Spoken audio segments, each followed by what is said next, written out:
Sports fan, this is Stephen Hill with Sports Choice Plus. I'm bringing you a very special breakdown. I'm going to be covering, have we seen the best of the Heat that we can see? Before I get right into that, I'm going to make sure you're subscribed to the YouTube channel so you can get all the updates and all the breakdowns. Without further ado, let's get right into it. Seeing the end of the Miami Heat season at the hand of the Boston Celtics in the playoffs, you saw exactly how the team just ran out of gas. It doesn't matter who they had on the floor. Without Jimmy Butler, their best player, this team could not seemingly get on the right track for 2 games in a row. They would have nights where they score big, but don't play defense. Nights where they play defense, but they don't score big. So it was almost like a mismatch night. You know, Bam is doing all he can. He's not really playing his true position.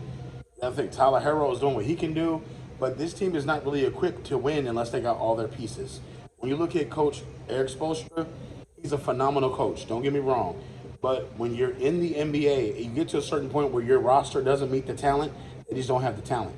When you think about overall what this team does, the Heat culture, it's a beautiful culture. They play wonderful basketball. They have beautiful fans, beautiful stadium.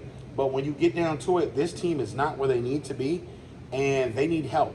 They're going to have to retool this team somehow. You can't go back into the offseason and think, okay, we're going to be content. They have to make a big move. Either getting Dame Lillard down there, getting somebody down there. You're going to have to do something that's different because I don't mind having Jimmy Butler. Jimmy Butler's a hell of a player, but you need somebody else to facilitate. You need somebody else to get in there and get the action going at the point guard position. Dame Lillard would be a perfect fit for this. You're looking at all the different pieces you possibly would have to give up to get Dame. If I was the Miami Heat, I would just give up picks. You can't touch none of the players. You can have all the picks you want.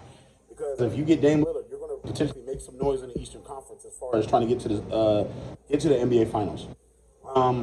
Again, Eric Spoelstra, the coach, phenomenal. We've seen what he's been able to do with LeBron, Wade, and Bosh. You've seen what he was able to do in the bubble. You see what he was able to do with this team and how he was able to elevate them late to make the playoffs.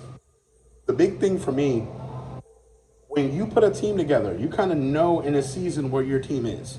I think that, the Miami Heat should do a better job of kind of load managing their players because the type of play that they have, they're playing 90 miles per hour down the stretch, which kind of stresses out the team. Your team isn't rested. Your team isn't fresh. At the same time, you don't have exactly young spring chickens on that roster.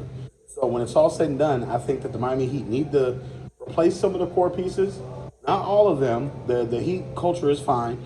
But from the standpoint, you need to get somebody that's going to help Jimmy Butler and Bam. I feel like you get that intermissible piece in the middle, you can do damage. So all you Miami Heat fans, get in there. All you NBA fans, get in there. What do you think the Heat should do to get better? And then they had a pretty good season, but it comes to an end. So definitely check out Sports Choice Plus. We'll see you in the very next video.